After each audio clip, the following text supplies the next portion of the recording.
ધરણીધર તાલુકામાં મન મેલ્યા એટલે અમારા રસ્તાની અગવડતા મોટી છે. એટલે રસ્તો બનાવવા માટે અમારી મોગણી 2015થી ચાલુ છે. બધાને અમે રજૂઆત ખૂબ કરી, હાથાદોડી કરી.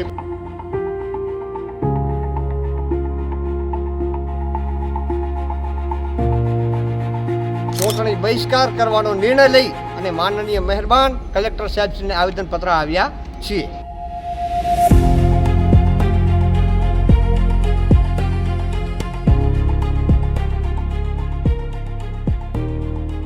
ચૂંટણી ટાણે લોકો પણ પોતાની માંગણીઓ માટે હવે જાગૃત બનતા નજરે પડી રહ્યા છે. વાવ-થરાદ જિલ્લામાં પણ આવું જ એક ચોંકાવનારું ચિત્ર સામે આવ્યું છે. કારણ કે વીતેલા સમયમાં ગામ લોકોએ અનેક વખત પોતાની રજૂઆતો કરી, પરંતુ એમને કોઈ સાંભળ્યા નથી કે નથી ગામમાં વિકાસના કામો કર્યા. એટલે હવે મતદાન માંગવા જવાવાળા નેતાજીઓ ભરાવાના છે. કેમ ભરાવાના છે તે જુઓ અમારા રિપોર્ટમાં. વાવ-થરાદ જિલ્લાના ધણીધર ઢીમા તાલુકાના સરદારપુરા ગામના ગ્રામજનોએ ચૂંટણી પહેલા જ મોટો નિર્ણય લીધો છે. ગામના વિકાસના મુદ્દે વર્ષોથી રજૂઆતો છતાં કોઈ ઉકેલ ન આવતા હવે ગ્રામજનોએ વિકાસ નહીં તો વોટ નહીંનો નારો આપ્યો છે. પાખરી ગ્રુપ ગ્રામ પંચાયત હેઠળ આવતા સરદારપુરા ગામના લોકોએ જિલ્લા અને તાલુકા પંચાયતની ચૂંટણીનો બહિષ્કાર કરવાનું એલાન કર્યું છે. ગામના લોકોનો આક્ષેપ છે કે સરદારપુરાથી ભાખરી ગામ સુધીનો લગભગ 3 કિલોમીટરનો રસ્તો આજે પણ કાચો છે. અમારે હાલ અમારી મોગણી છે ગામ લોકોની કે અમારે 2015થી પોણીનો પૂર આવ્યા, અમારી પંચાયત 60 વર્ષથી ભાખરી પંચાયત ભેગી છે. એટલે હાલ અમે મોગણી એવી કરો છો કે ભાખરી ભાઈ ધરણીધર તાલુકામાં મન મેલ્યા એટલે અમારા રસ્તાની અગવડતા મોટી છે. એટલે રસ્તો બનાવવા માટે અમારી મોગણી 2015થી ચાલુ છે. જે તે માણસો, અધિકારીઓ, ચૂંટાયેલા પ્રતિનિધિઓ, ધારાસભ્યો, ડેલિગેટો હોય બધાને અમે રજૂઆત ખૂબ કરી, હાથાદોડી કરી, પ્રેમથી કીધું, પણ કોઈ આજ સુધી ધ્યાન ઉપર લીધું નથી. તો અમારે ના છૂટ કે અત્યારે આવેદનપત્ર આલી અને ચૂંટણીનો પણ બહિષ્કાર કરવાનો છે.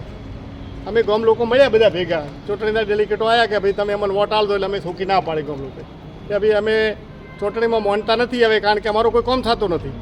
અમારી મોગણી એવી છે કે ચૂંટણી વોટ તો અમે નહીં આલો, અમારું કામ થશે તો અમે વોટ આલશો, ચૂંટણી કરશો, નકા નહીં કરો. અમારી આ ગામ લોકોની મોગણી છે.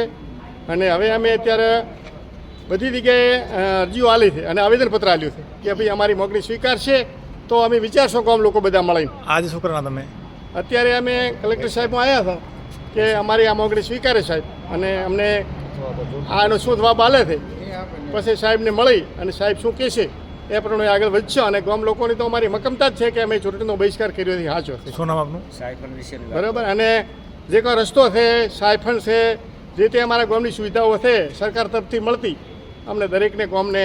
ઓકે, શું નામ તમારું? મકવાણા મશરૂભાઈ પૂંજાભાઈ મારું. જેના કારણે તેમને રોજિંદા કામોમાં ભારે હાલાકીનો સામનો કરવો પડે છે. આ ઉપરાંત સરદારપુરા ગામનો વાવ તાલુકામાંથી ધરણીધર ઢીમા તાલુકામાં સમાવેશ થતા લોકોની મુશ્કેલીઓ વધી ગઈ છે. પહેલા 16 કિલોમીટરનું અંતર હવે વધીને 21 કિલોમીટરનું થતું હોવાથી ગ્રામજનોને વધુ તકલીફ પડી રહી છે.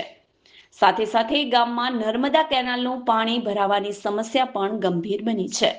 ખાસ કરીને વર્ષ 2017ના પૂર પ્રકોપ બાદ અનેક મકાનોમાં પાણી ઘૂસી જવાના બનાવો પણ બન્યા છે. સરદારપુરાના સમસ્ત ગ્રામજનો માનનીય મહેરબાન કલેક્ટર સાહેબશ્રીને આવેદનપત્ર આળવા આવ્યા છીએ કે અમારી વર્ષોની સમસ્યા આઝાદી અને 1963 પંચાયતી રાજના સમયથી સરદારપુરા અને ભાખરી ગ્રુપ ગ્રામ પંચાયતમાં આવેલો છે. દિગાવર નેતા વર્ષોથી અમે નેતાઓને સરકારી દ્રષ્ટિએ ભલામણ કરેલ છે. અમારા વડીલોએ મૌખિક ભલામણ કરેલ છે અને અમે પણ લેખિત અને મૌખિક ભલામણ કરેલ છે કે જ્યારે અમારે સરદારપુરાથી ભાખરી માત્ર 3 કિલોમીટરનું અંતર છે. સરદારપુરાથી ભાખરી માત્ર 3 કિલોમીટર કાચા રસ્તાનું અંતર છે, જ્યારે સરદારપુરા વાવ અને ભાખરી જવા માટે પાકા રસ્તાનું 16 કિલોમીટર જેટલું અંતર થાય છે. આની વારંવાર રજૂઆત કરી પણ આનું કોઈ નિરાકરણ આવ્યું નથી. બીજી બાબત કે વર્ષોથી અમારા ગામની અંદર પાણી આવે છે. કેનાલ આવી, કેનાલ જમીનથી 3 ફૂટ ઊંચી અને પશ્ચિમ દિશા તરફ કેનાલ ઊંચી હોવાથી વાવ ખેતરોનું પાણી, સરદારપુરા ગામનું પાણી પશ્ચિમ દિશા તરફ વહેણ કરે છે અને પાણી ઊંચું ચડતા અમારા ઘરોમાં પાછું ફરી વળે છે, જેના કારણે મકાનો ધરાશય થાય છે, પાકા મકાનોને તિરાડો પડે છે. આવી વારંવાર સમસ્યાઓ અને પાણી નિકાલ બાબતે ગંભીર સમસ્યા લઈને અમે રજૂઆતો કરેલ છે, પરંતુ આનું કોઈ નિરાકરણ આવેલ નથી. વધુમાં અમને વાવમાંથી ધણેદર તાલુકામાં સમાવેશ કર્યો, જ્યારે અમારે વાવ તાલુકામાંથી ધણેદર તાલુકામાં સમાવેશ કર્યો, જ્યારે વાવ સરદારપુરાથી વાવ અને વાવથી ઢીમા અમારે પાકા રસ્તે 21 કિલોમીટરનું અંતર થાય છે, જ્યારે વાવ સરદારપુરાથી ભાખરી અને ભાખરીથી ઢીમા પાકા રસ્તાનું અંતર માત્ર 7 કિલોમીટર થાય છે. જ્યારે પંચાયતને લગતું કામ હોય કે તાલુકાને લગતું કામ હોય, અમારા માટે આ માત્ર 3 કિલોમીટરનો રસ્તો અમારા ગામ લોકો માટે હિતાવહ છે. માટે અમારી આ રજૂઆત કોઈ પણ માટે નિરાકરણ નથી આવ્યું, એટલે આજે ગામ લોકો બધા ભેગા મળીને એક સાથે ચૂંટણી બહિષ્કાર કરવાનો નિર્ણય લઈ અને માનનીય મહેરબાન કલેક્ટર સાહેબશ્રીને આવેદનપત્ર આવ્યા છીએ. અસ્તુ, ભારત માતા કી જય. વર્ષોથી રજૂઆતો છતાં કોઈ યોગ્ય ઉકેલ ના આવતા હવે ગ્રામજનોમાં ભારે રોષ જોવા મળી રહ્યો છે, અને એટલે જ આક્રોશિત ગ્રામજનોએ હવે રાજકીય પાર્ટીના નેતાઓ અને ઉમેદવારોના ગામમાં પ્રવેશ પર પ્રતિબંધ મૂકી દીધો છે અને ચીમકી આપી છે કે જો વિકાસના કામો નહીં થાય તો કોઈ પણને મત આપવામાં નહીં આવે. ચૂંટણી પહેલા સરદારપુરા ગામનો આ વિરોધ હવે રાજકીય ગરમાવો વધારે છે કે નહીં, અને તંત્ર આ સમસ્યાનો ઉકેલ લાવે છે કે નહીં, તે હવે જોવાનું રહ્યું.